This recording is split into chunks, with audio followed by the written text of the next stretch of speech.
sebagainya tidak bisa kami sebutkan satu persatu para awak media, tetapi telah konfirmasi kepada kita ada 23 media yang telah bergabung. Nanti sambil berjalan akan media yang lain telah konfirmasi juga akan ikut bergabung bersama kita.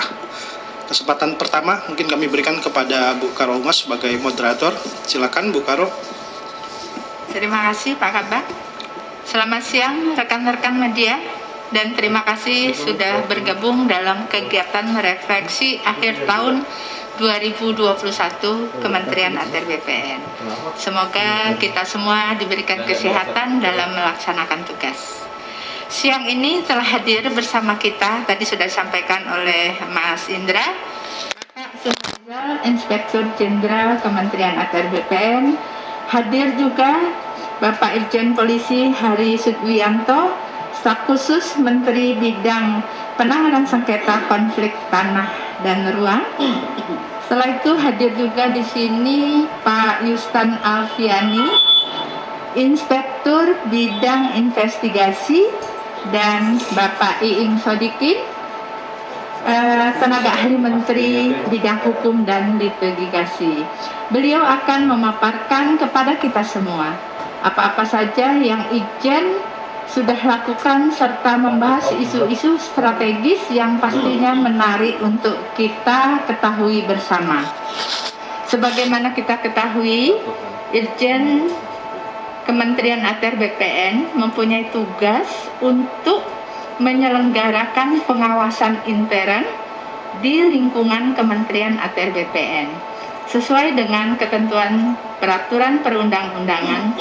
Selain itu, mewujudkan good governance dalam rangka mendukung pencapaian sasaran pokok pembangunan nasional melalui peningkatan peran aparat pengawasan internal pemerintah, yaitu APIP, dalam optimalisasi sistem pengendalian intern pemerintah atau SPP.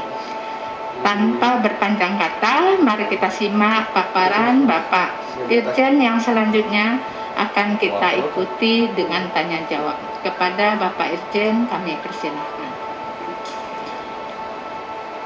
Assalamualaikum warahmatullahi wabarakatuh. Salam sejahtera bagi kita semua. Om Swastiastu, Namo Buddhaya, salam kebajikan. Yang saya hormati Staf Khusus Menteri ATR BPN Bidang Penanganan Sengketa dan Konflik Pertanahan, Inspektur Bidang Investigasi, Karo Hubungan Hukum Protokol, Staf Ahli Menteri Bidang Litigasi dan Hukum, seluruh yang hadir, rekan-rekan media yang hadir melalui Zoom, dan rekan lainnya yang hadir di ruangan ini. Pada akhir tahun ini, kami ingin menyampaikan sebagai bentuk pertanggungjawaban Inspektorat, sebagaimana tadi sudah disebutkan oleh Karo Hubungan Masyarakat bahwa Inspektorat Jenderal melaksanakan tugas berdasarkan ketentuan peraturan perundang-undangan, khususnya Perpres 47 tahun 2020 tentang Kementerian ATR BPN, Perpres 48 tahun 2020 tentang BPN, kemudian Peraturan Menteri ATR BPN nomor 16 tahun 2020 tentang organisasi dan tata kerja Kementerian ATR BPN. Tentu pengawasan intern yang dimaksud adalah kegiatan yang independen dan objektif dalam rangka pengawalan terhadap tujuan Kementerian ATR BPN dalam bentuk yang dilaksanakan oleh Ijen adalah bentuknya assurance activities, yaitu audit, monitoring, evaluasi, dan dalam bentuk consulting activities, yaitu consulting itu sendiri melakukan pendampingan, kemudian memberikan sosialisasi terhadap unit kerja. penegasan terhadap kewenangan dan tugas dari Inspektorat Jenderal tercantum dalam internal audit charter atau piagam pengawasan internal. Rekan-rekan media, bahwa target kegiatan yang harus dilakukan pengawalan oleh Inspektorat Jenderal sebagaimana tercantum di dalam Renstra tahun 2020 sampai 2024. Antara lain terdapat beberapa kebijakan dan program serta kegiatan. Yang pertama, optimalisasi manfaat penyelenggaraan reforma agraria, terdaftarnya seluruh bidang tanah di Indonesia, terwujudnya RDTR, mewujudkan Kementerian ATR BPN sebagai pusat informasi pertanahan, terwujudnya kantor modern, optimalisasi penerimaan negara bukan pajak, serta terwujudnya standar kompetensi SDM yang profesional. Di dalam melaksanakan tugas pengawalan tersebut, maka tugas-tugas dari Inspektorat frekuensinya sangat tinggi. Oleh karena itu, tugas-tugas penanganan pengaduan masyarakat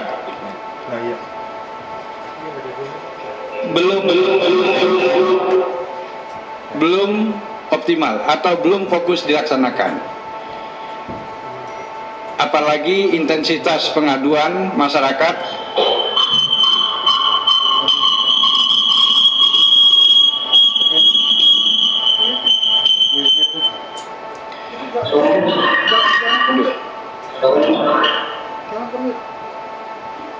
kita lanjutkan, apalagi intensitas pengaduan masyarakat baik mengenai pelayanan pertanahan maupun pengaduan tentang masalah perkara atau sengketa pertanahan semakin hari semakin meningkat.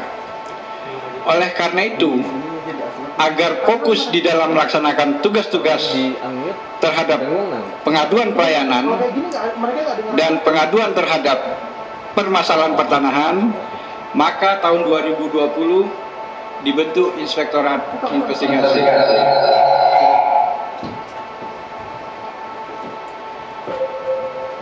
Pembentukan Inspektorat Investigasi tersebut direkomendasikan juga oleh Komisi Pemberantasan Korupsi melalui Surat Deputi KPK bidang pengawasan internal dan pengaduan masyarakat nomor 294/PM titik 00.01 garis miring 40/43 garing 01 garing 2020.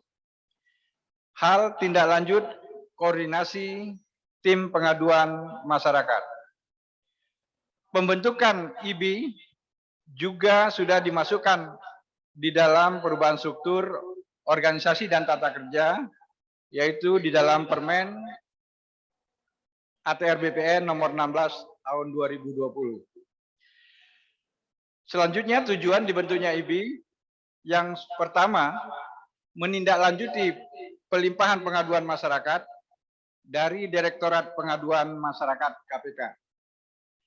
Yang kedua, dalam mengelola pengaduan internal atau pengaduan masyarakat, IB diharapkan akan lebih fokus dan terarah mengingat kompleksitas dan intensitas pengaduan serta kasus pertanahan dan tata ruang serta tuntutan kualitas pelayanan publik dan keberhasilan pelaksanaan reformasi birokrasi.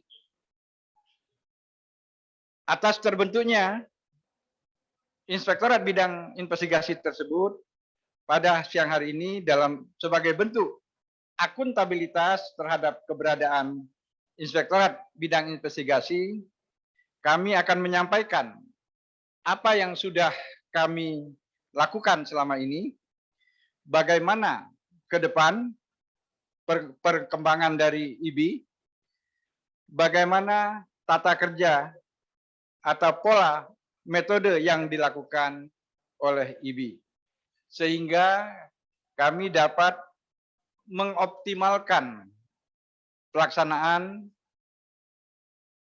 tindak lanjut atas pengaduan dari masyarakat. Memang di dalam tahun pertama, tahun 2020, mungkin kami belum optimal, mengingat jumlah pengaduan yang sangat tinggi, namun di lain pihak keterbatasan SDM, oleh karena itu belum semua pengaduan dapat tertangani. Sehingga masih antrian masih panjang, tapi kami berjanji antrian-antrian tersebut akan mendapat pelayanan dari kami sesuai dengan tenaga yang ada. Tahun 2022 kami sangat mendapat berita gembira, Inspektorat Jenderal akan mendapatkan tenaga dari alumni Sekolah Tinggi Akuntansi Negara 33 orang dan penerimaan dari umum sebanyak 15 orang. Mudah-mudahan di tahun 2022 kami akan lebih cepat lagi di dalam penanganan kasus-kasus yang menyangkut baik internal maupun pihak-pihak yang terkait lainnya. Selanjutnya, untuk lebih detailnya, saya minta Inspektur Bidang Investigasi menyampaikan apa yang sudah dicapai selama ini dan ke depannya apa saja yang akan ditangani serta kerjasama yang sudah dilakukan kepada siapa saja. Kami persilakan langsung ya, Bu Karo, ke Inspektur Bidang Investigasi. Baiklah, terima kasih Pak Irjen. Assalamualaikum warahmatullahi wabarakatuh. Salam sejahtera dan selamat siang buat kita semua. Yang saya hormati rekan-rekan wartawan dan para hadirin yang berbahagia. Baiklah Pak Irjen, kami ingin menyampaikan bahwa sejak terbentuknya bulan September 2020, Inspektur Bidang Investigasi ini atas rekomendasi dari Komisi Pemberantasan Korupsi dan Kementerian PAN-RB, kita sudah dibentuk dan kami berjumlah 16 orang dengan staf. Kemudian sampai hari ini berjumlah 16 orang dan kami telah menangani kasus tahun 2020 sebanyak 770 pengaduan dengan tipologi permasalahan sebagai berikut. Dari hasil audit kami bahwa penyalahgunaan wewenang dari pegawai kita itu ada 17 pengaduan.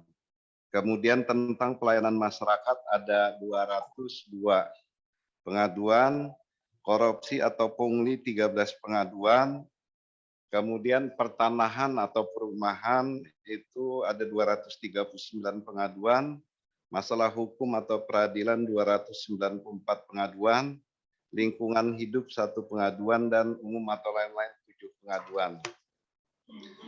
Terhadap pengaduan tersebut, jumlah pengaduan yang telah ditangani oleh Inspektorat Bidang Investigasi sebanyak 201 pengaduan. Kemudian joint audit dengan Dirjen Teknis itu ada 5 pengaduan. Kemudian pelimpahan penanganan ke Kanwil ada 412 pengaduan dan masih dalam proses 159 pengaduan. Jumlah pengaduan yang telah selesai ditangani sebesar 618 pengaduan, sehingga jumlah pengaduan yang saat ini masih dalam proses itu sebanyak 159 pengaduan. Dari pengaduan yang masuk tersebut, beberapa di antaranya merupakan pengaduan yang penanganannya merupakan hasil sinergi dengan beberapa instansi terkait. Yang pertama itu dari Komisi Pemberantasan Korupsi. Dari KPK itu ada 5 kasus yang melimpahkan ke kita untuk kita lakukan audit. Dan semua sudah selesai. Hasilnya ini kita kembalikan hasil audit itu kepada pihak Komisi Pemberantasan Korupsi. Kemudian Kementerian PAN-RB ada 2 kasus. Kemudian Bareskrim Polri. Bareskrim itu ada dari tindak pidana korupsi ada 2 kasus, kemudian pidana umum itu ada satu kasus, dan Polda Sumut ada 1 kasus. PPATK itu ada 2 kasus. Kemudian Kejaksaan Agung ada 2 kasus yang sudah kita sampaikan hasil audit kita. Tentunya sebagai garda terdepan dalam upaya mendeteksi, mitigasi, dan penanganan terjadinya kecurangan atau fraud di lingkungan Kementerian ATR BPN dan meningkatkan kepercayaan publik dalam penanganan kasus-kasus pertanahan. Inspektorat Jenderal juga melakukan audit investigasi atas kasus-kasus yang menjadi atensi publik. Di antaranya kasus mafia tanah SHM 8516 Cilandak. Ini keluarga dari Pak Dino Patijalal, Jakarta Selatan. Kemudian kasus mafia tanah SHM 2575 Pondok Pinang. Keluarganya Pak Sutresno Bahir, Jakarta Selatan. Kemudian kasus mafia tanah SHM 1568 Kembangan Selatan, PT Proline, Jakarta Barat. Kemudian kasus mafia tanah SHM 4931 Cakung, Jakarta Timur atau PT Salpe Peritet, Jakarta Timur. Kasus mafia tanah SHM SGI 1568 Kembangan Selatan. Kemudian kasus mafia tanah SHGB 06074 Duren Sawit, Jakarta Timur. Kemudian kasus mafia tanah pada gugatan aset BMN pada Provinsi Sulawesi Selatan pada sepertiga Kota Makassar. Ini kasus Inca Baharudin yang digugat di pengadilan. Kemudian kasus mafia tanah SHM 02878 Sambirejo Semarang, Jawa Tengah. Kasus mafia tanah pembatalan SHM 05922 Sekarjati, Kota Bandung, Jawa Barat. Kasus mafia tanah SHM 0905 Bangka, Jakarta Selatan. Ini ada beberapa lagi kasus-kasus yang lain yang memang kita anggap kenapa ini dimasukkan dalam sebagai mafia tanah. Karena memang cara-cara kelompok ini melakukan atau mengambil hak orang dengan bermacam-macam cara atau modus operandi. Jadi kita dari audit investigasi dalam hal pengumpulan dan evaluasi bukti untuk mendukung suatu kesimpulan dan temuan audit investigasi dengan fokus pada upaya hipotesa untuk mengungkapkan. Yang pertama itu fakta-fakta proses kejadian, kemudian sebab dan dampak penyimpangannya. Yang ketiga, pihak-pihak yang terkait atau terlibat atas penyimpangan. Yang keempat, dampak kerugian keuangan negara. Nah, dari hasil audit kami terhadap permasalahan pengaduan yang masuk terhadap atau kasus-kasus yang menjadi atensi publik, beberapa modus operandi yang bisa kami ungkap di sini. Misalnya satu, ini pemalsuan dokumen alas hak. Alas hak itu bisa berupa AJB, GIRIK, enggendom perponding, akta hibah, waris, dan lain-lain. Yang kedua adalah pendudukan bidang tanah secara ilegal tanpa hak. Kemudian menduduki tanah orang tanpa seizin. Kemudian mencari legalitas di pengadilan. Kadang misalnya dengan ada putusan dari pengadilan, mereka mengajukan hak kepada BPN. Ini ada juga kasus seperti ini modus operandinya. Kemudian adanya hilangnya warkah di kantor BPN, ini juga salah satu modus ya, karena pada saat untuk pembuktian di pengadilan kita kesulitan. Melakukan gugatan tiada akhir, ini juga berulang-ulang supaya terutama masalah ganti rugi ini. Jadi orang mau dapat ganti rugi karena ada gugatan harus menunggu dulu. Memanfaatkan kepala desa atau oknum BPN, ini juga banyak terjadi rekan-rekan sekalian. Kemudian sertifikat pengganti, ini juga banyak dimanfaatkan oleh para mafia atau kelompok kejahatan yang sering terjadi terutama di Jakarta dan sekitarnya. Kemudian melakukan gugatan dengan menggunakan alas hak palsu. Ini juga sering terjadi. Akhirnya menang di gugatan, maka putusan itulah dijadikan sebagai alasan untuk mengajukan hak kepada pihak BPN. Kemudian melakukan pengakuan hak atas bidang tanah yang sedang dilakukan proses pengadaan tanah bagi kepentingan umum.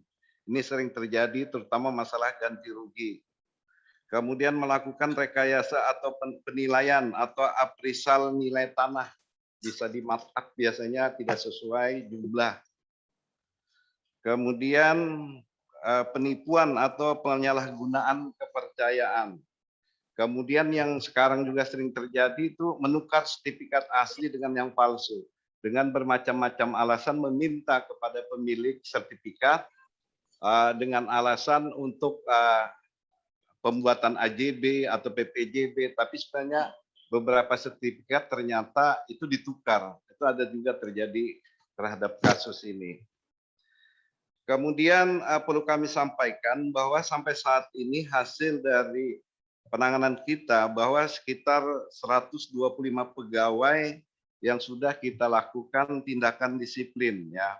Baik kalau kita lihat klarifikasinya hukuman disiplin berat atau ada 32 orang. Hukuman disiplin sedang ada 53 orang dan hukuman disiplin ringan 40 orang. Kemudian selain dari pegawai kita yang melakukan kesalahan yang mendapatkan hukuman, kita juga masuk kepada PPAT. Karena PPAT ini menjadi tanggung jawab Kementerian ATR.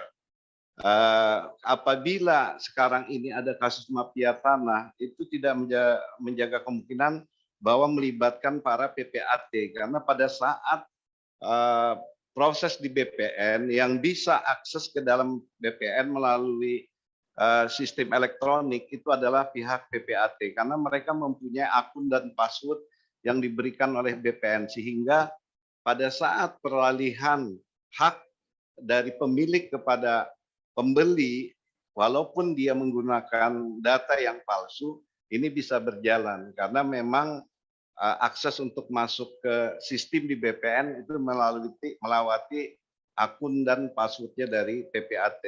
PPAT sampai saat ini sudah ada sekitar 6 orang yang sudah kita lakukan tindakan. Dari tindakan ini ada yang dicabut SK-nya oleh Pak Menteri, ada juga yang dihukum tidak bisa beroperasi beberapa tahun. Ini tergantung dari hasil putusan yang dilakukan oleh MPPD di tingkat kabupaten dan MPP itu majelis PPAT ya yang ada di provinsi. Apa keputusannya itulah biasanya yang akan dilaksanakan. Demikian yang bisa kami sampaikan. Mungkin kalau ada pertanyaan nanti bisa kita jawab. Demikian Pak Irjen, terima kasih. Assalamualaikum warahmatullahi wabarakatuh. Terima kasih Pak Inspektur Bidang Investigasi. Sebelum Bu Yulia memimpin diskusi, saya sedikit menyampaikan bahwa tadi jumlah pegawai yang dijatuhi hukuman masih 125 seperti yang lama. Ini karena hasil-hasil audit yang baru belum dilakukan BAP oleh tim gabungan antara investigasi dan kepegawaian. Masih berjalan. Setelah itu ada rapat tim disiplin. Tim disiplin ini mengusulkan kepada Menteri untuk penjatuhan disiplin. Ini masih dalam proses. Mungkin ada beberapa puluh orang yang tambahan yang akan nanti dirilis kalau sudah ada rapat tim disiplin pegawai dan sudah ada penjatuhan hukuman disiplin dari Menteri.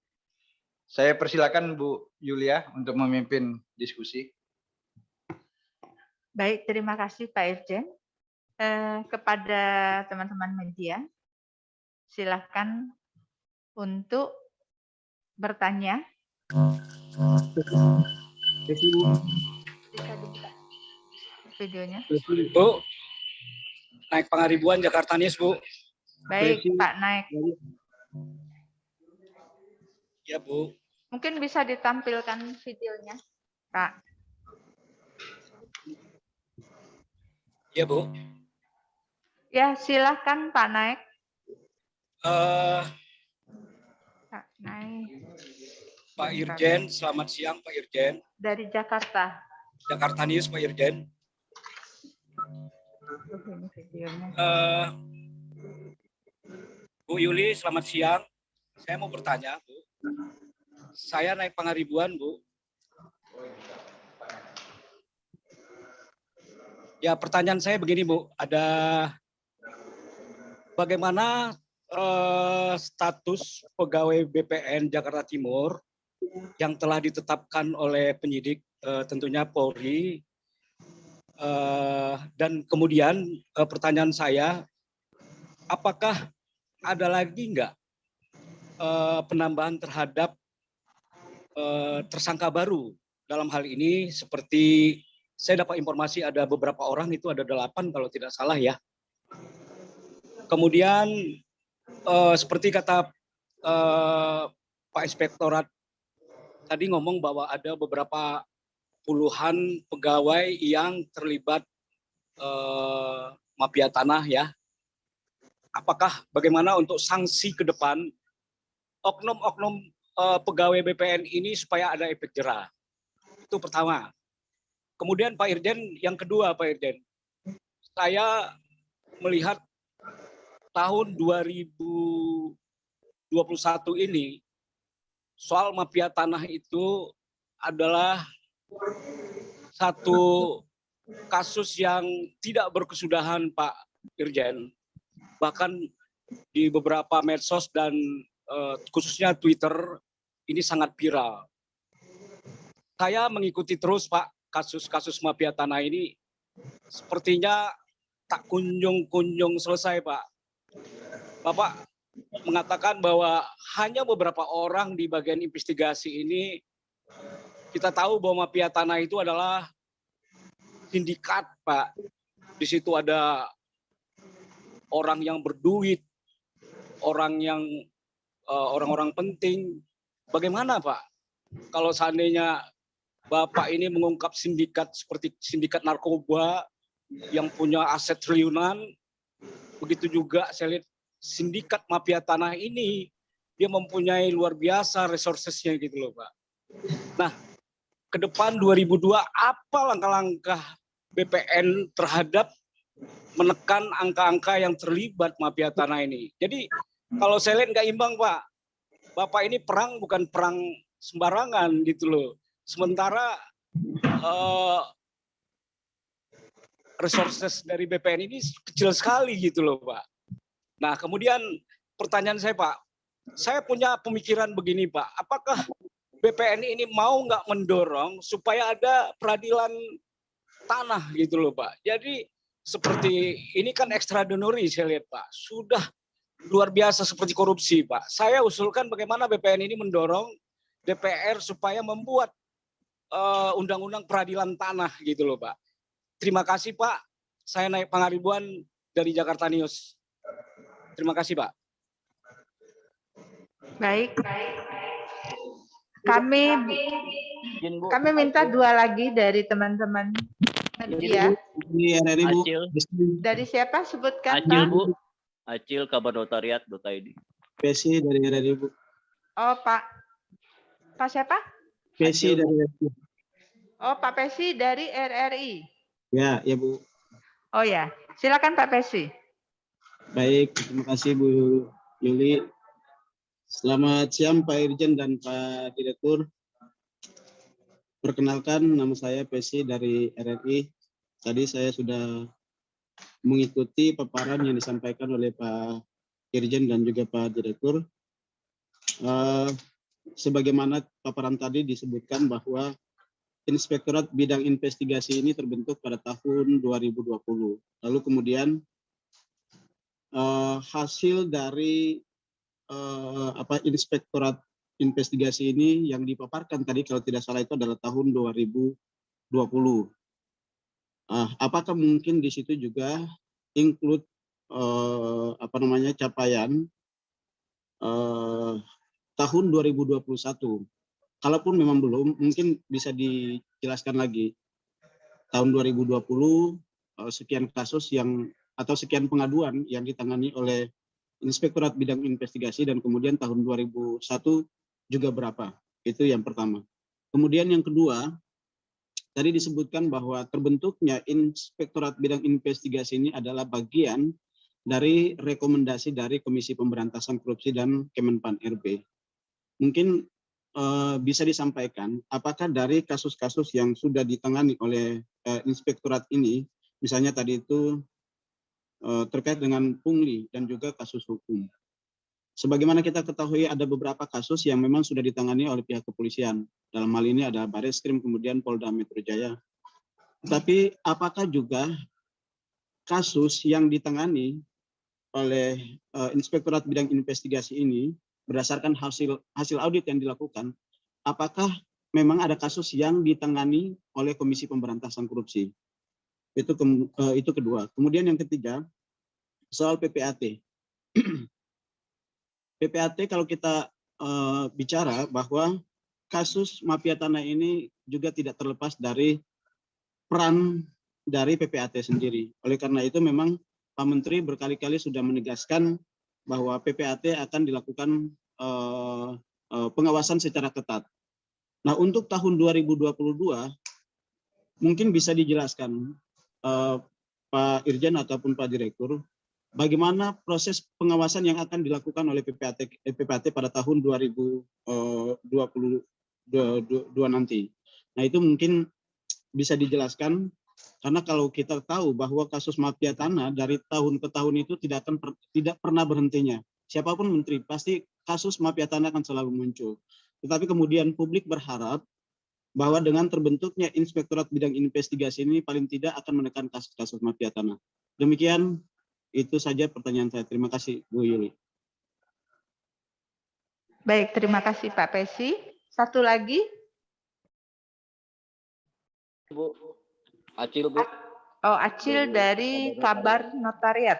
Silakan Pak Acil. Terima kasih, Bu Karo. Assalamualaikum, selamat siang. Pak Irjen, selamat siang dan beserta jajarannya. Saya ingin bertanya mengenai satu, kembali ke berkaitan dengan pengawasan terhadap PPAT seperti rekan-rekan lain yang tadi yang ngomong. Menteri ATR Kepala BPN telah mengeluarkan Permen 2 tahun 2018 dengan yaitu tentang Majelis Pembina dan Pengawas PPAT. Sini sampai sekarang sudah berjalan 3 tahun, Pak, tapi lembaga ini saya lihat fungsinya sangat kurang walaupun telah menyentuh ke berbagai tingkatan daerah dari wilayah maupun kota atau kabupaten dan langsung dipimpin oleh Kementerian ATR BPN. Untuk kedepannya bagaimana nih Pak untuk mempush lagi lembaga ini untuk menjalankan tugasnya?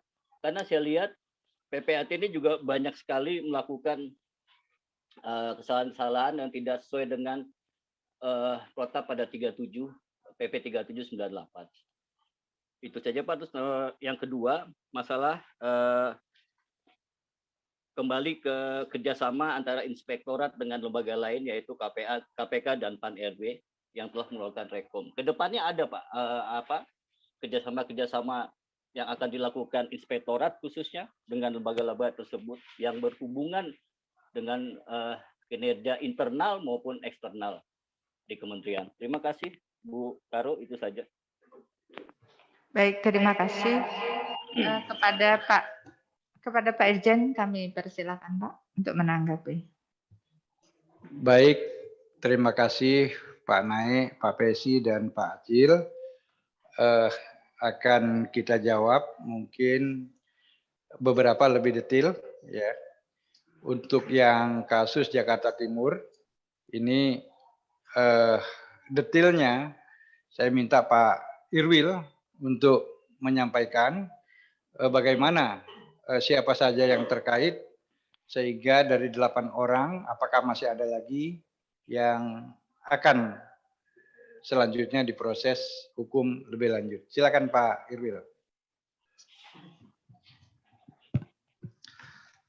Terima kasih Pak Irjen. Baiklah, Pak Naik dari Jakarta News, bahwa bagaimana status pegawai BPN Jakarta Timur yang ditetapkan oleh penyidik Bareskrim. Apakah ada lagi tersangka yang lain? Begini, kemarin sebenarnya bahwa dari kementerian sudah melakukan rapat bersama yang dihadiri oleh Deputi Bidang Penindakan KPK dengan stafnya, kemudian dihadiri juga Direktur Analis, kemudian dari Bareskrim para penyidiknya, dan dari Kejaksaan, diundang semua hadir. Nah, pada saat kita tanyakan, memang penetapan tersangka oleh penyidik Bareskrim itu berdasarkan hasil dari penyelidikan dan penyidikan yang mereka. Jadi ada 9 ya, 10 ya. 1 yang sudah pensiun, sisanya tuh masih aktif, 1 orang sipil. Nah, kemarin kami tanyakan bagaimana status ini, itu mereka yang nanti akan melakukan gelar perkara. Masalah nanti mungkin ada lagi itu sepenuhnya wewenang dari Bareskrim Polri. Kami serahkan untuk penegakan hukum kepada aparat penegak hukum yang ada. Kami dari BPN ini, apalagi Inspektur Bidang Investigasi, hanya menyajikan data dan fakta yang valid sesuai hasil audit kita, bahwa menyatakan sesuai data dan fakta yang ada, maka nanti kami akan tunjukkan kebenaran yang sebenarnya. Nah, nanti dari pihak penyidik yang akan memakai hasil audit kita. Karena salah satu hasil audit itu adalah bisa sebagai alat bukti tertulis dalam hal proses hukum, hasil audit kita apabila dipakai oleh penyidik. Nah, masalah yang lainnya apakah berkembang, kita tunggu nanti dari Bareskrim. Karena sepenuhnya kan tanggung jawab penyidikan ini kepada aparat penegak hukum. Kemudian kedua, mungkin sanksi yang oknum pegawai, Pak Irjen. Pak, bisa lanjut ya, Bapak. Oke. Baik, saya minta agak detail Pak, supaya Jakarta Timur itu bisa rekan-rekan wartawan bisa mengetahui. Tentu secara umum saya sampaikan dulu kasusnya itu adalah permasalahan pembatalan adanya keputusan Kanwil DKI nomor 13 tahun 2019 tentang pembatalan 38 SHGB milik PT Salpe. Kemudian setelah dibatalkan, tanah tersebut didaftarkan melalui program PTSL. Setelah didaftarkan melalui program PTSL, terbit SHM 4931 Cakung Barat, sertifikat tersebut dialihkan. Nah, di sini sebenarnya ada hal yang di dalam pembatalan itu yang tidak dilihat oleh Kanwil dan jajaran adalah riwayat hak tanah itu sebenarnya sudah bukan HGB tahun 2011 tetapi mulai dari hak milik tahun 1975 yang kemudian ada peralihan karena perubahan wilayah, kemudian sertifikat tersebut diturunkan menjadi HGB tahun 2011. Jadi kebanyakan tolong berita-berita selama ini hanya dilihat dari HGB, sesungguhnya sertifikat yang ada sejak tahun 75 terhadap pengakuan hak ya menjadi hak milik atas nama James Daniel Tabaluyan.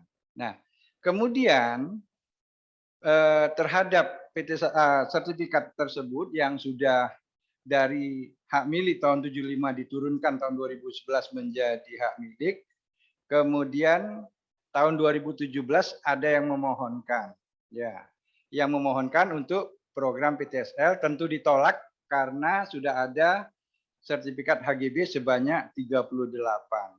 Oleh karena ditolak, maka si permohon Abdul Halim itu mengajukan pembatalan. proses ini diproses oleh Kakanwil bulan Februari, permohonan pembatalan dilakukan tanggal 30 itu hanya berdasarkan keterangan kepala desa yang mengatakan di wilayah yang baru bahwa Giri itu tidak ada, padahal itu adalah perpindahan dari dulunya dari Bekasi.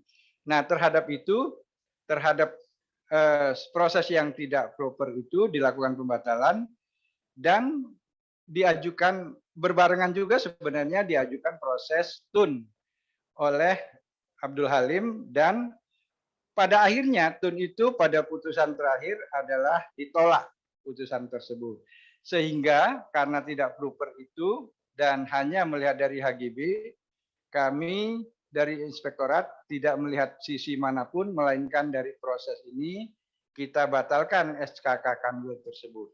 Karena apa juga? Karena bukti yang dimiliki ayat alas hak dari Abdul Halim itu hanya 5.500, padahal yang diajukan sebesar 7.700 sehingga tidak sesuai. 77.000 ya. Sehingga ini tidak pas juga. Kemudian yang diukur pada saat mengajukan PTSL yang diukur hanya 22.000. Padahal yang dijadikan sertifikat 77.000. Atas dasar yang diukur 22.000 itu oleh KJSKB, oleh oknum-oknum yang 8 tadi, dibuatlah di quality control menjadi 77.000 dipaksakan. Dan gambar ukurnya menjadi 77.000, bukan 22.000 yang diukur di lapangan. Kemudian dalam prosesnya ada keberatan dari pihak-pihak yang dibatalkan tadi, dari pihak Salpe, namun proses PTSL tetap berjalan. Akhirnya pada tanggal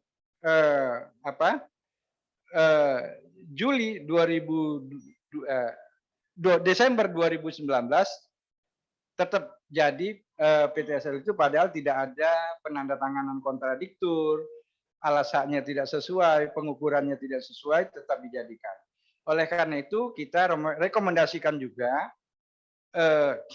sertifikat yang lahir ini dibatalkan juga. Jadi tadi pembatalan terhadap EHGB 38 itu kita rekomendasikan dibatalkan.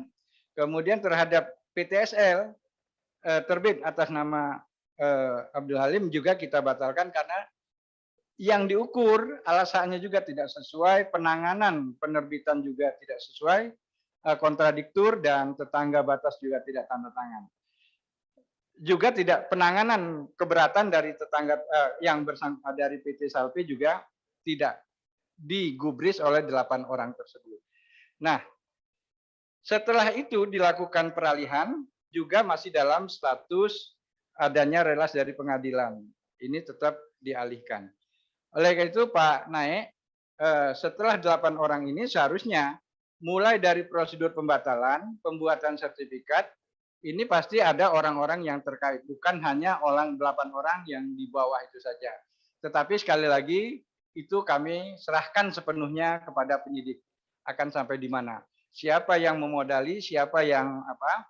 Mungkin nanti kalau penyidik KPK bisa melihat juga hasil PPATK yang beredar untuk dalam kasus ini. Selanjutnya ke depan oknum yang terlibat yang terlibat di dalam kasus mafia tanah, kami sekuat tenaga atau semaksimal mungkin menggunakan PP 94 tahun 2021 tentang hukuman disiplin pegawai. Di situ ada hukuman sedang, ringan, dan berat. Tentu kalau hukuman berat ini sampai pemberhentian. Namun kalau itu sudah kita berhentikan, dari penyidik tetap ingin melakukan penyidikan, itu juga kita akan berikan data-data yang sudah kita ambil di dalam proses audit investigasi. Nah, data-data tersebut kemudian kita biasanya meminta laporan hasil audit.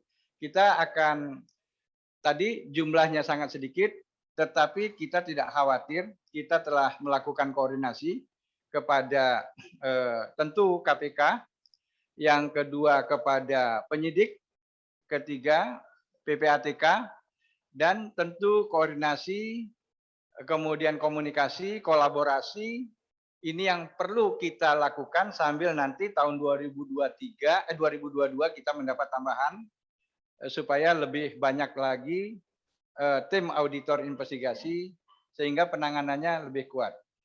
Kalau kami tidak berkoordinasi, tidak berkomunikasi, tidak berkolaborasi, sebanyak apapun auditor kami, ini tak akan kuat kami melaksanakan sendirian.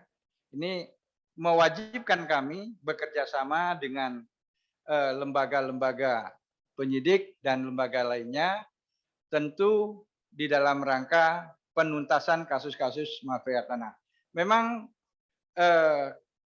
selama ini penuntasannya lama sekali. Setelah audit, kita rekomendasi pembatalan. Biasanya rekomendasi pembatalan itu masih juga di challenge di TUN atau bahkan di Perdata, sehingga panjang sekali. Saya sepakat sekali, Pak, dan kementerian sudah mencoba untuk mengusulkan di dalam rancangan undang-undang pertanahan, yaitu peradilan pertanahan. Sayangnya pada tahun 2020 ya Pak, ya 2019 itu belum lanjut, masih di pending. Mudah-mudahan atas nanti masukan-masukan dari kementerian dan bapak-bapak juga dari media, ini bisa dilanjutkan lagi. Konsepnya, draftnya sudah ada konsep peradilan pertanahan.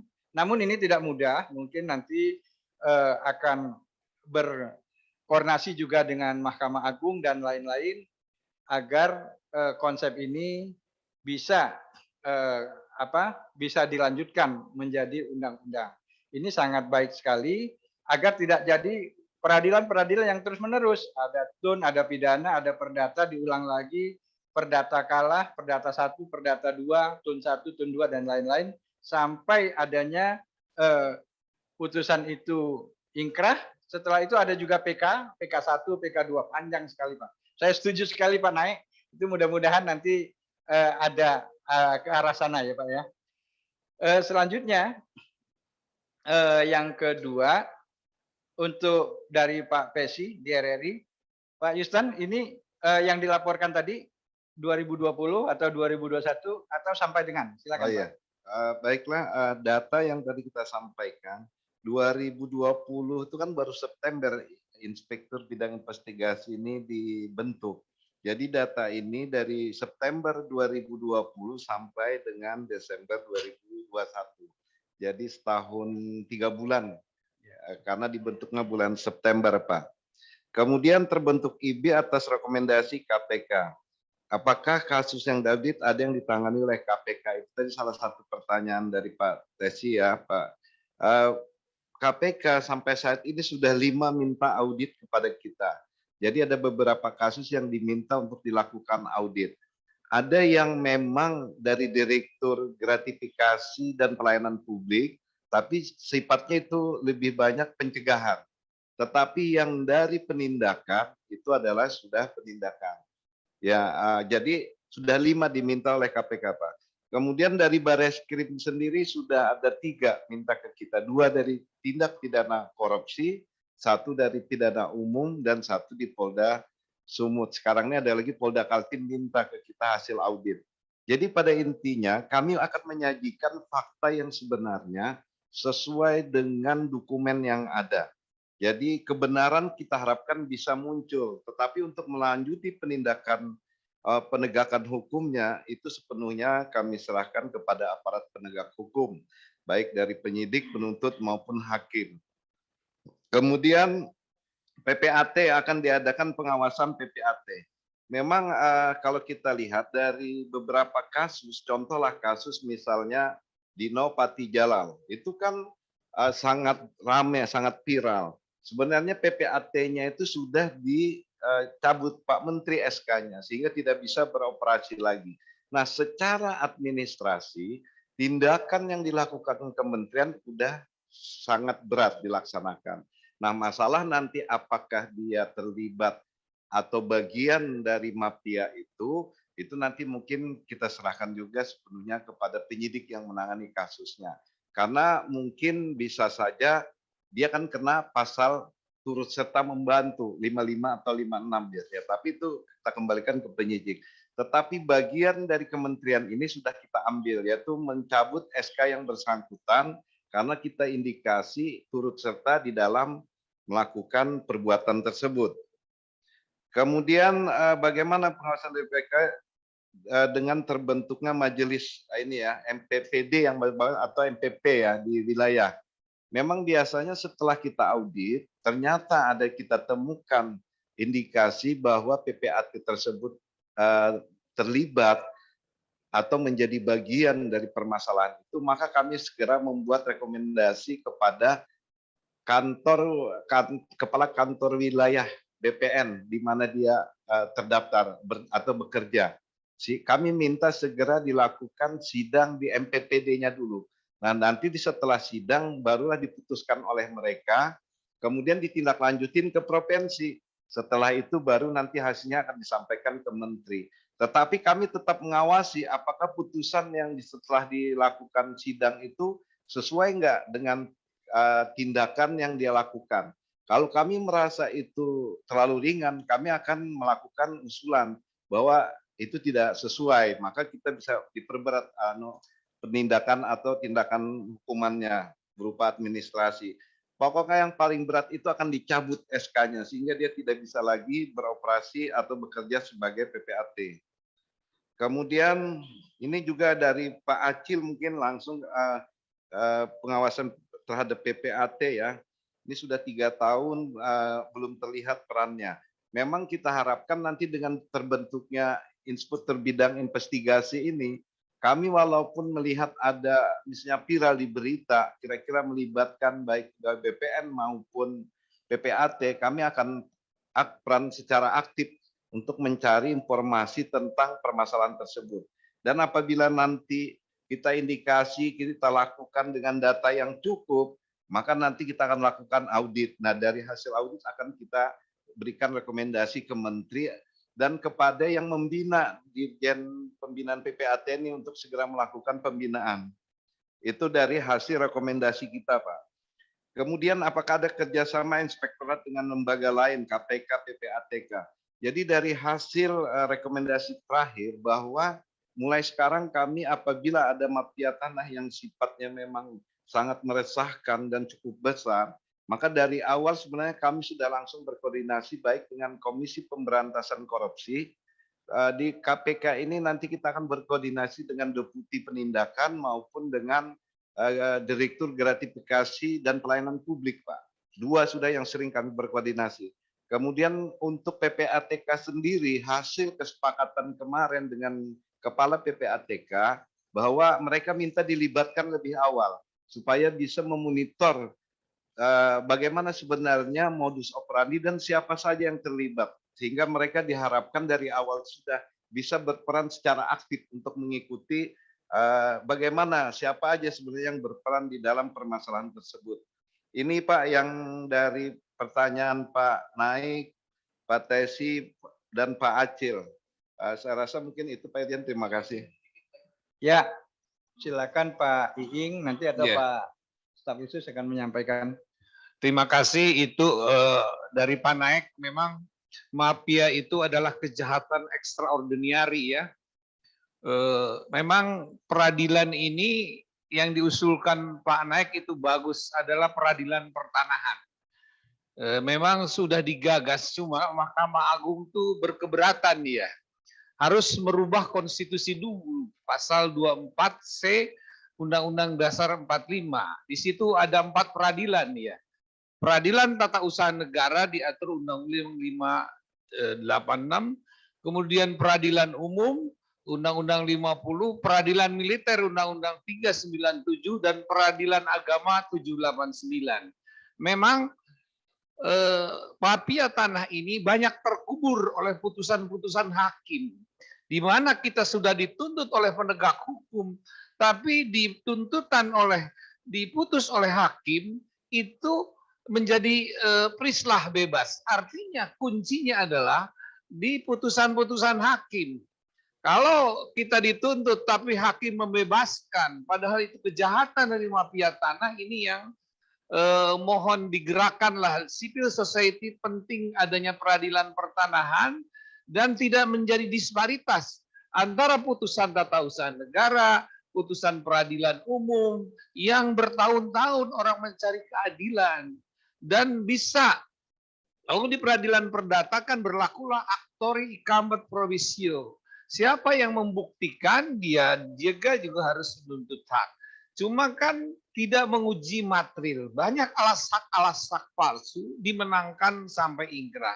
Ini mungkin ke depan harus ada peradilan pertanahan yang memutus soal-soal pertanahan, termasuk ya mafia ini kan dari dedernya, dari siapa yang intelektual dader yang harus ditarik sebagai dihukum sebagai law enforcement. Itu aja Pak Irjen. Terima kasih Pak Staf Ahli Menteri. Pak Staf Khusus silakan menambahkan. Terima kasih Bapak Irjen. Rekan-rekan sekalian, kita ketahui bahwa belakangan semakin meningkatnya tuntutan masyarakat atas penyelenggaraan pemerintahan yang bersih, adil, dan transparan, serta akuntabel. Dan ini harus disikapi dengan serius dan sistematis. Kementerian ATR BPN di dalam menangani kasus pertanahan ini keras dan tegas. Saya garis bawahi lagi, sangat keras dan tegas. Oleh karena itu, Pak Menteri tidak segan-segan menindak semua pelaku kejahatan dengan menindaklanjuti apa yang diamanatkan di dalam ketentuan. Jadi Pak Menteri membentuk Satker khusus ya sebagai struktur di bawah Pak Irjen, itu Inspektur Bidang Investigasi. Struktur bidang Inspektur Bidang Investigasi ini sudah banyak kasus-kasus yang diungkap, bahkan kontribusi untuk membuat terang satu perkara dan hasil investigasinya itu dijadikan rujukan sebagai bahan penyelidikan dan penyidikan oleh penyidik yang tergabung dalam Satgas Anti Mafia Tanah. Selain di dalam tugas keseharian, memang betul Pak Brigjen Yustan melalui selaku Ketua IPI ini sudah bekerja sama dengan beberapa mitra kerja kita, seperti di Komisi Yudisial. Banyak beberapa kasus kita harus jelaskan, kita paparkan, kita minta dukungan dan masukan dari Komisi Yudisial, dari Kompolnas, bahkan dari Irwasum Polri, demikian juga KPK dan PPATK.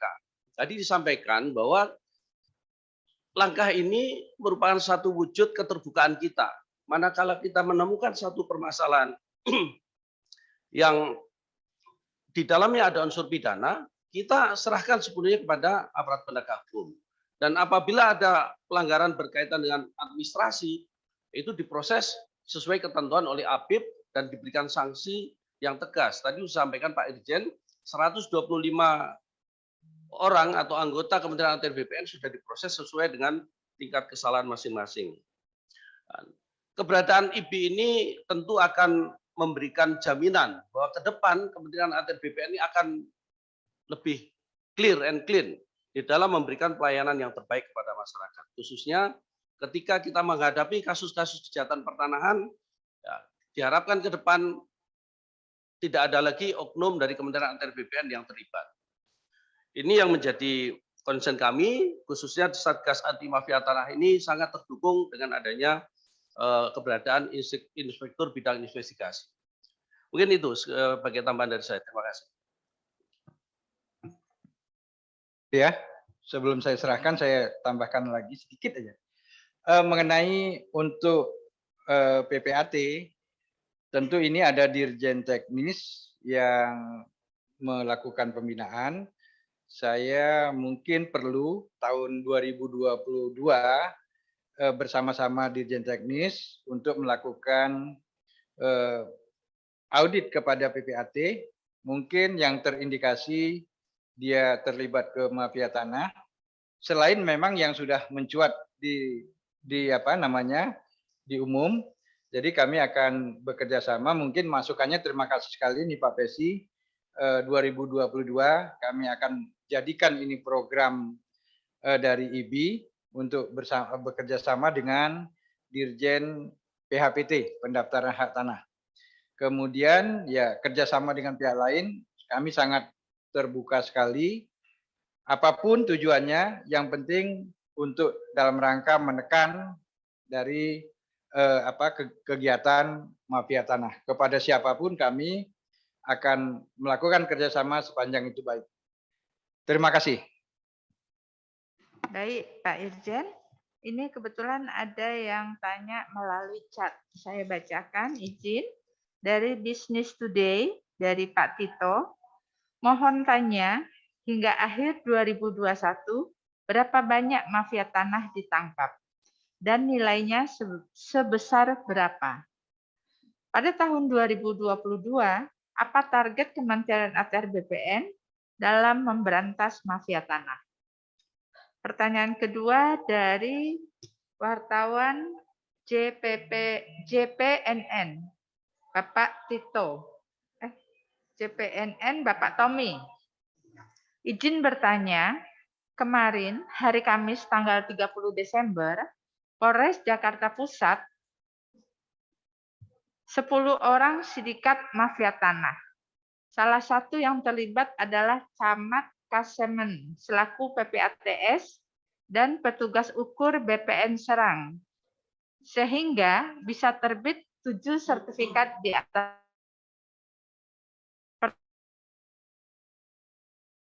BPN-nya bisa mencegah input data dari PPAT yang tidak valid seperti ini. Untuk chat hanya baru 2, Pak Irjen. Mungkin kami serahkan Pak Irjen dulu untuk menanggapi. Terima kasih. Baik, dari mana Bu tadi? Dari Business Today. Nanti mungkin Pak Ing ya menambahkan ya bahwa kita untuk mafia tanah ini sudah banyak sekali. Tadi dibacakan oleh Pak Ibi, ada dari di Medan kasus Tamin Soekardi ya, Pak.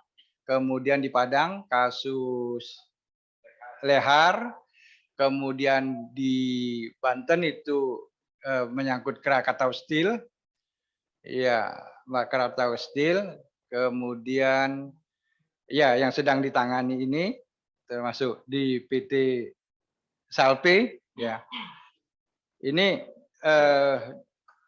kalau menyangkut nilainya luar biasa ini ya, apalagi yang menyangkut Lehar. Berapa luas nanti Pak Ing tolong ditambahkan ya. Nanti berapa besar, berapa luas, berapa banyak masyarakat yang ada di situ korbannya. Mungkin ini bisa ditambahkan oleh Pak Ing nanti ya.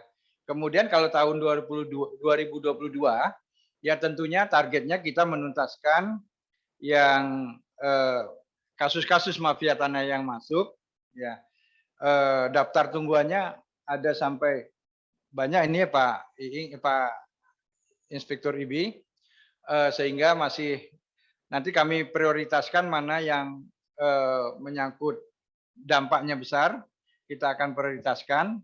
Nanti mungkin juga contoh-contoh kasusnya bisa ditambahkan nanti yang ke depan yang akan ditangani oleh Pak Inspektur IBI. Silakan Pak Iing, tambahkan tadi hasil-hasil yang kita kerjakan tahun 2021. Terima kasih Pak Irjen. Yang pertama, kasus-kasus besar adalah di Lehar. Lehar itu menyangkut luas tanah 766 hektar ya. Di sana terdiri dari 4.000 kakak. Hampir 5.000 udah punya title. Nah, kemudian mafianya sudah diputus sampai tingkat Mahkamah Agung adalah Saudara Eko dituntut 2 tahun ditambah kejahatan yang kedua 2 tahun. Selama ini di atas 6 kelurahan itu menjadi status quo, diblok oleh mafia seolah-olah dia punya tanah adat Lehar, tapi setelah diadakan pengukuran hanya 3, hektar. Itu keberhasilan yang besar. Nilainya di atas 2 triliun ya. Yang kemudian sport center. Sport center tuh kejahatan juga sama. Dia menggugat atau tanah 330 hektar sudah ditetapkan tersangka 2 dan diputus lurah, kemudian 2 orang lainnya diputus sampai tingkat kasasi. Termasuk Tamin Soekardi itu kejahatannya juga sama, itu nilainya di atas 1,5 triliun. Jadi kalau nilai yang paling besar banyak sekali, kalau kejahatan di Jakarta Timur kalau dihitung itu 4,3 triliun. Jadi banyak keberhasilan yang di Satgas Mafia Tanah, cuma juga tantangan bagi kita adalah putusan hakim. Ini yang putusan hakim itu banyak juga mafia itu dibebaskan.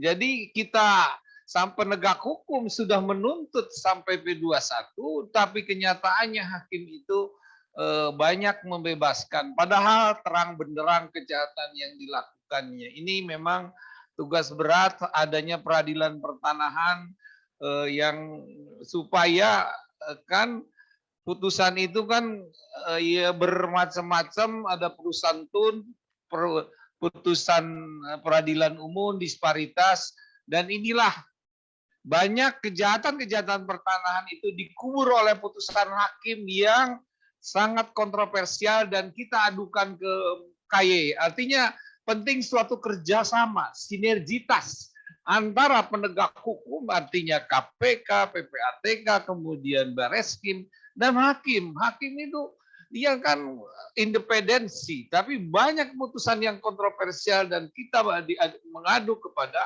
KY. Memang KY ini kan kesusahan, kan dia berdasarkan Tuhan Yang Maha Esa. Ini tugas berat dan inilah mohon dukungan dari para wartawan, civil society. Bagaimana ke depan ini kejahatan ini kan harus kita tindak, harus kita berantas. Tapi kalau putusan hakim dia berpihak kepada kejahatan, inilah yang kita harus bangun dari civil society supaya sampai ke akar-akarnya mafia itu, termasuk ya siapa pendananya, aktor intelek dader, itulah yang kita tuju, Kak.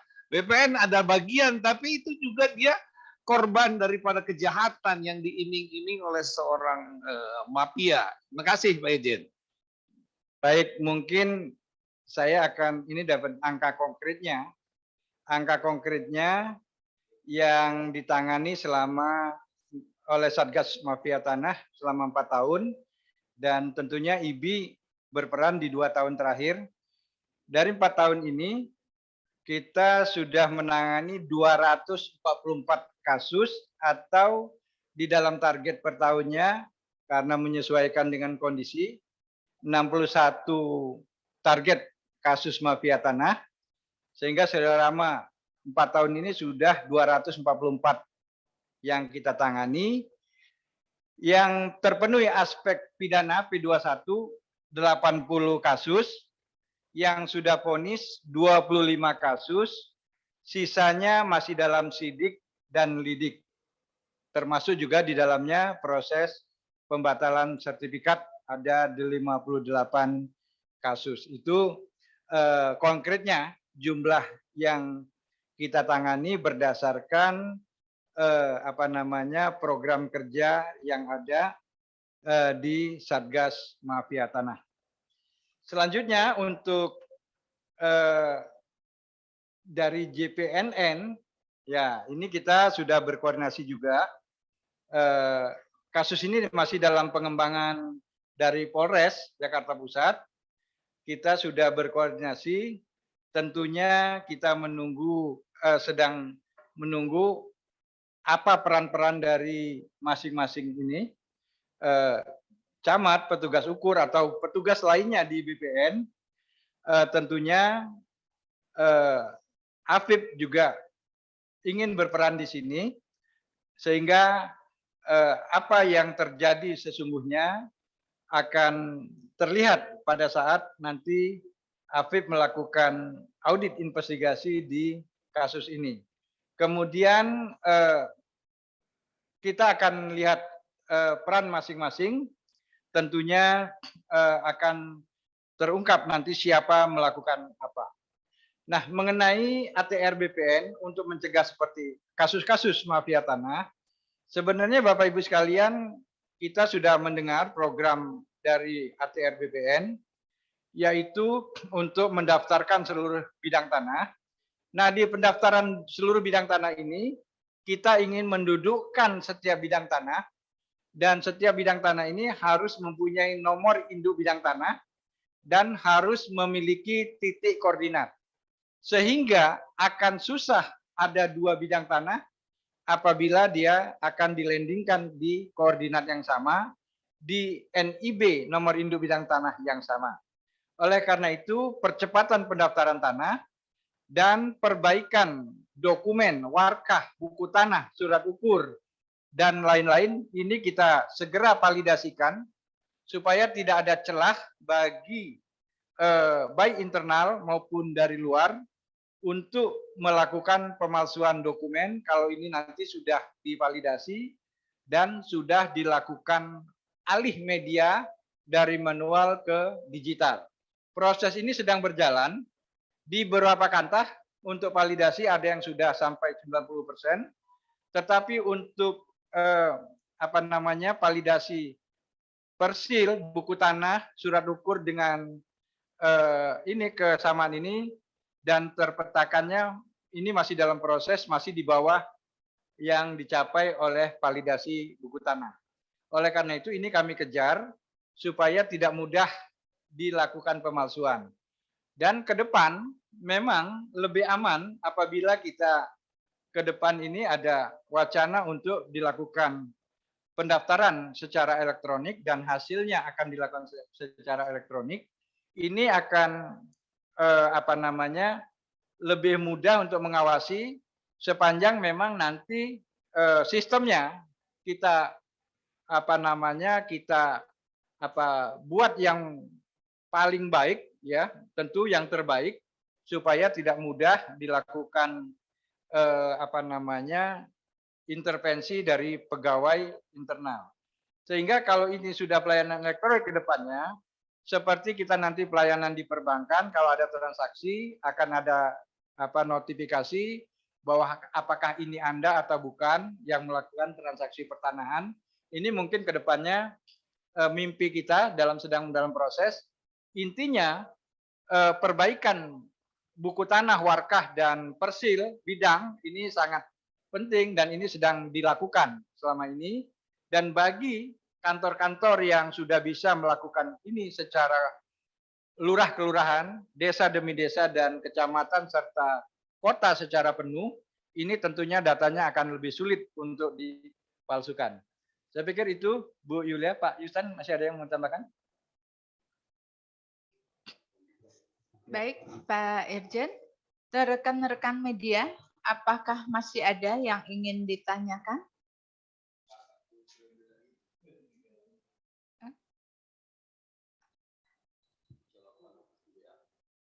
Di chat apakah masih ada, Mbak Menel? Enggak ada. Kami beri kesempatan kembali kepada rekan-rekan media. Bu Yuli, izin. Ya, dari mana Pak? Silakan. Agraria Today. Oh, majalah Agraria, Pak Raja Asti. Silakan, Pak. Ya. Assalamualaikum warahmatullahi wabarakatuh. Semoga kita dalam keadaan sehat semua. Pertama, saya mendukung apa yang disampaikan oleh Pak Naik tadi. Yang kedua, saya menginformasikan dengan adanya Satgas Mafia ini, salah satu mafia yang saya ikuti sejak tahun 2015 itu sudah mulai tiarap. Namun, gerak mereka, gerak ya istilahnya gerak bawah tanahnya tetap berlangsung. Apa yang mau saya sampaikan bahwa diduga tadi Pak Ijen menyampaikan apakah ada pemodal asing. Dari data-data yang kami punya yang sejak tahun 2015 itu ada pemodal asing, diduga ada pemodal asing. Dokumennya juga ada. Nah, izin apakah bisa dari unsur masyarakat yang dirugikan ini 2-3 orang diberikan silaturahmi bertemu Pak Irjen. Saya yakin data-data ini sangat tumpang tindih, dan saya yakin juga bahwa data-data yang dipunyai oleh Kementerian ATR BPN itu hampir sama. Seperti ada lembaga hukum yang menyatakan itu betul, ada lembaga hukum yang menyatakan itu tidak betul.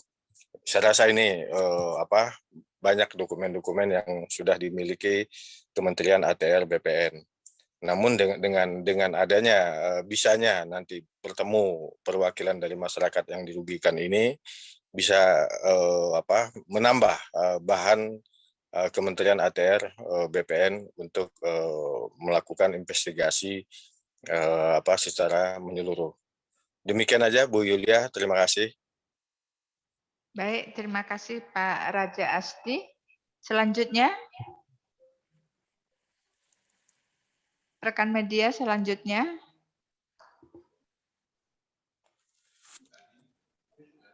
Ya, Bu Yulia sedikit. Boleh? Dari? Agraria tadi ada tertinggal sedikit. Ada tambahan. Silakan, Pak. Ya, sedikit aja. Secara informal hal ini saya sudah komunikasikan dengan Pak Indra Kabak ya, secara informal. Setelah saya informasikan, saya ke tempat kantor itu sekarang mereka sudah tiarap dan kantornya sudah pindah. Nah, nanti dokumennya juga bisa disampaikan oleh masyarakat yang dirugikan itu. Demikian aja, Bu Yulia. Terima kasih. Baik, terima kasih. Selanjutnya, rekan media lain, ada yang ingin ditanyakan? Siapa? Baik, jika tidak ada, kami minta Pak Irjen untuk menanggapi. Terima kasih. Baik, Pak Raja Asdi dari Majalah Agraria. Terima kasih dukungannya, Pak. Tadi apa yang disampaikan Pak Naik tentunya juga menjadi harapan kita untuk bisa terwujudnya peradilan pertanahan. Mudah-mudahan suara-suara kita didengar di pihak-pihak yang mempunyai kewenangan untuk mewujudkan ini. Mudah-mudahan ke depan di dalam Undang-Undang Pertanahan akan terwujud di dalamnya pendirian peradilan pertanahan. Kemudian ya mengenai mafia, ini yang selama ini kami tangani, kita bekerja sama dengan PPATK yang kami temui pemodalnya masih orang-orang ya kalau menurut saya masih kategori WNI gitu ya. Mungkin dia mendapatkannya dari luar bisa jadi ya kategori WNI walaupun WNI-nya bagaimana yang jelas masih WNI dan ini kita selalu disuplai oleh PPATK termasuk kasus yang terakhir ini sebenarnya dengan gampang sekali itu kalau ditangani oleh KPK ya siapa yang mendapatkan apa bisa diketahui karena itu kami tidak khawatir walaupun mendapat serangan-serangan dari berbagai macam ya data-data itu bisa saja nanti digunakan oleh KPK atau penyidik lainnya untuk membuktikan sesungguhnya siapa yang berada di balik pendanaan mafia tanah tersebut. Ya tentunya Pak Presiden sudah memerintahkan Pak Menteri sudah memerintahkan Satgas Mafia Tanah, Dirjen 7 juga Inspektorat Bidang Investigasi, kita akan gaspol ya, tidak akan gentar untuk menghadapi ini. Itu yang perlu dicatat. Kemudian mengenai data-data tentunya kita sangat senang sekali kalau ada masukan-masukan dari berbagai pihak. Tentunya dari data itu nanti kita lakukan expose, ya kita lakukan rapat dengan mengundang pihak-pihak yang terkait, termasuk dari Mabes juga sering kita libatkan di awal, juga dari kejaksaan untuk menilai apakah kasus-kasus itu layak atau bisa segera kita ditindaklanjuti. Sehingga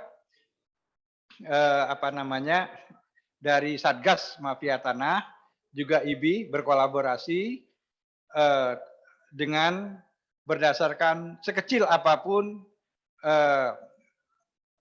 sumber-sumber informasi yang masuk kepada kami. Memang kami akui kita masih terus mengembangkan jumlah SDM dan tim-tim auditnya.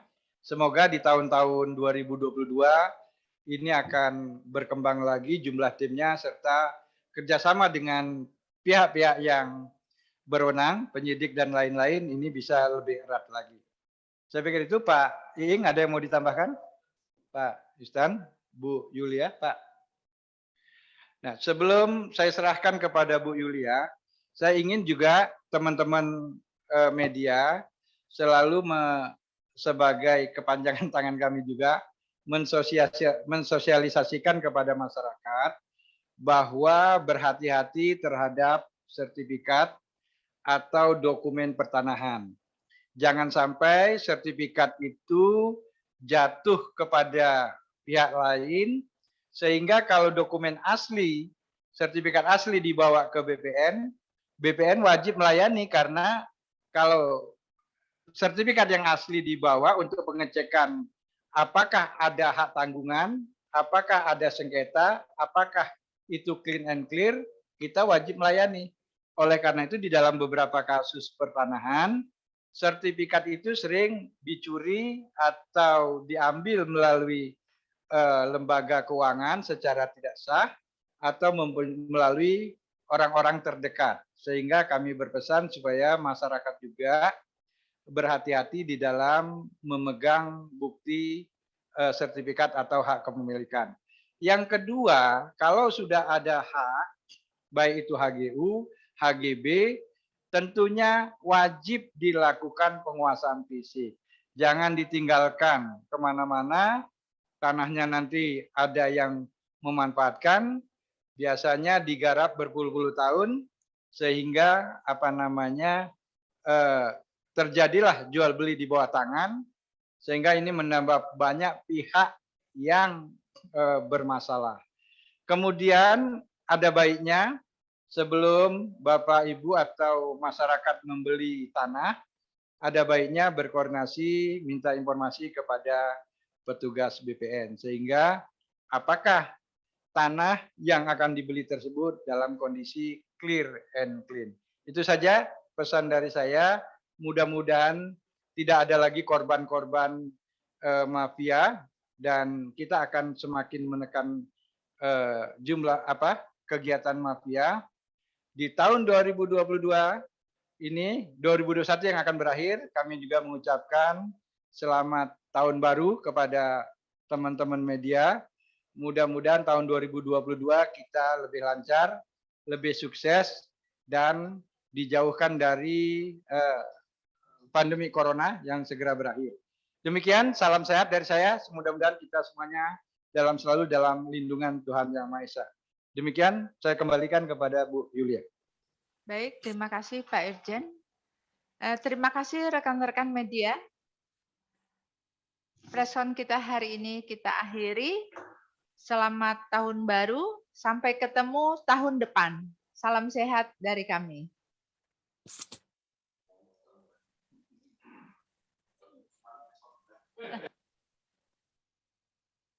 Tidak tahun baru besok.